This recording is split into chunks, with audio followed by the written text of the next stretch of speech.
Friends, ಇವತ್ತಿನ video ಮೂಲಕ tomato ಗೊಜ್ಜು ಯಾವ ರೀತಿ ಮಾಡೋದು ಅಂತಂದ್ಬಿಟ್ಟು ತೋರಿಸ್ಕೊಡ್ತಾ ಇದ್ದೀನಿ. ಬಿಸಿ ಬಿಸಿಯಾದ ರೈಸ್ಗಾಗಿರ್ಬೋದು, ಮುದ್ದೆ, ಚಪಾತಿ, ದೋಸೆ, ಪೂರಿ ಎಲ್ಲದಕ್ಕೂ ಸಹ ಈ ವಿಧಾನದಲ್ಲಿ ನೀವೇನಾದರೂ ಟೊಮೆಟೊ ಗೊಜ್ಜು ಮಾಡಿದ್ದೀರಾ ಅಂತಂದರೆ ಕಾಂಬಿನೇಷನ್ನು ತುಂಬಾ ಚೆನ್ನಾಗಿರುತ್ತೆ. ಜೊತೆಗೆ ಈ ಟೊಮೆಟೊ ಗೊಜ್ಜು ತುಂಬಾ ಸುಲಭವಾಗಿ ಅಷ್ಟೇ ರುಚಿಯಾಗಿ ಮಾಡ್ಕೋಬೋದು.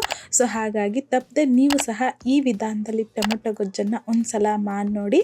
ಸೊ ಬನ್ನಿ, ಇವಾಗ ಲೇಟ್ ಮಾಡ್ದಿರಾ ಈ ಟೊಮೆಟೊ ಗೊಜ್ಜು ಯಾವ ರೀತಿ ಮಾಡೋದು ಅಂತಂದ್ಬಿಟ್ಟು ನೋಡೋಣ.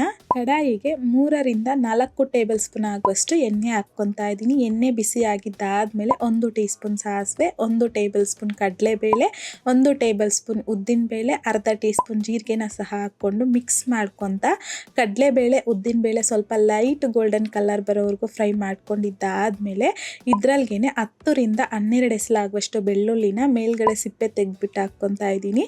5 ಹಸಿಮೆಣಸಿನಕಾಯಿನ ಸಹ ಅರ್ಧಕ್ಕೆ ಕಟ್ ಮಾಡಿಬಿಟ್ಟು ಹಾಕ್ಕೊತಾ ಇದ್ದೀನಿ. ಕರಿಬೇವು, ಹಾಗೆಯೇ 2 ಮೀಡಿಯಮ್ ಸೈಜಲ್ಲಿರುವಂಥದ್ದು ಈರುಳ್ಳಿನ ಈ ರೀತಿ ಸಣ್ಣ ಸಣ್ಣದಾಗಿ ಉದ್ದವಾಗಿ ಕಟ್ ಮಾಡಿಬಿಟ್ಟು ಹಾಕ್ಕೊಂಡು ಮಿಕ್ಸ್ ಮಾಡ್ಕೊತಾ ಮೀಡಿಯಮ್ ಫ್ಲೇಮ್ನಲ್ಲಿ ಈರುಳ್ಳಿನ ಒಂದು 50% ಆಗುವಷ್ಟು ಫ್ರೈ ಮಾಡ್ಕೋಬೇಕು.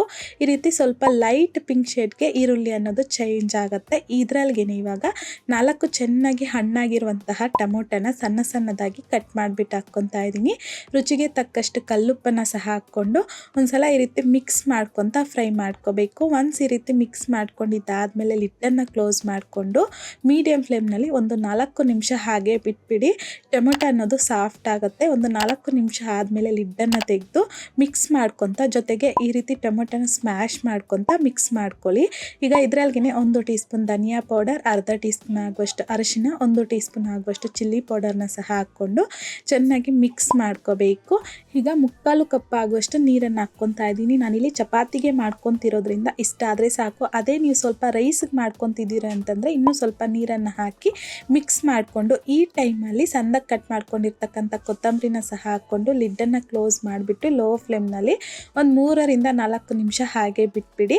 ಈಗ ಲಿಡ್ಡನ್ನು ತಗೊಂಡು ಒಂದ್ಸಲ ಮಿಕ್ಸ್ ಮಾಡಿಕೊಂಡು ಫ್ಲೇಮ್ನ ಆಫ್ ಮಾಡ್ಕೊಂಬಿಡಿ. ಅಷ್ಟೇ.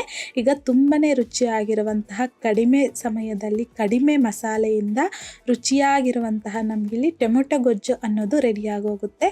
ಈ ವಿಧಾನದಲ್ಲಿ ನೀವೇನಾದರೂ ಟೊಮೆಟೊ ಗೊಜ್ಜು ಮಾಡಿದ್ದೀರಾ ಅಂತಂದರೆ ಬಾಯಿಗೆ ರುಚಿಯಾಗಿ ತುಂಬಾ ಚೆನ್ನಾಗಿರುತ್ತೆ. ಬಿಸಿ ಬಿಸಿಯಾದ ರೈಸ್ಗಾಗಿರ್ಬೋದು, ದೋಸೆ, ಚಪಾತಿ, ಮುದ್ದೆ ಎಲ್ಲದಕ್ಕೂ ಸಹ ಕಾಂಬಿನೇಷನ್ನು ಸೂಪರ್ ಆಗಿರುತ್ತೆ.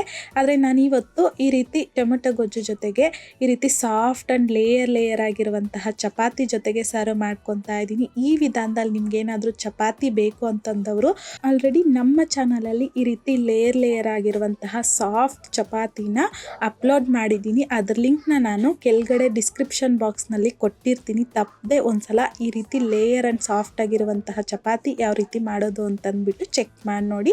ಇವತ್ತಿನ ವಿಡಿಯೋ ಮೂಲಕ ಸಿಂಪಲ್ ಆ್ಯಂಡ್ ಟೇಸ್ಟಿ ಆಗಿರುವಂತಹ ಟೊಮೆಟೊ ಗೊಜ್ಜು ಯಾವ ರೀತಿ ಮಾಡೋದು ಅಂತಂದ್ಬಿಟ್ಟು ನೋಡೋದ್ರಲ್ಲ.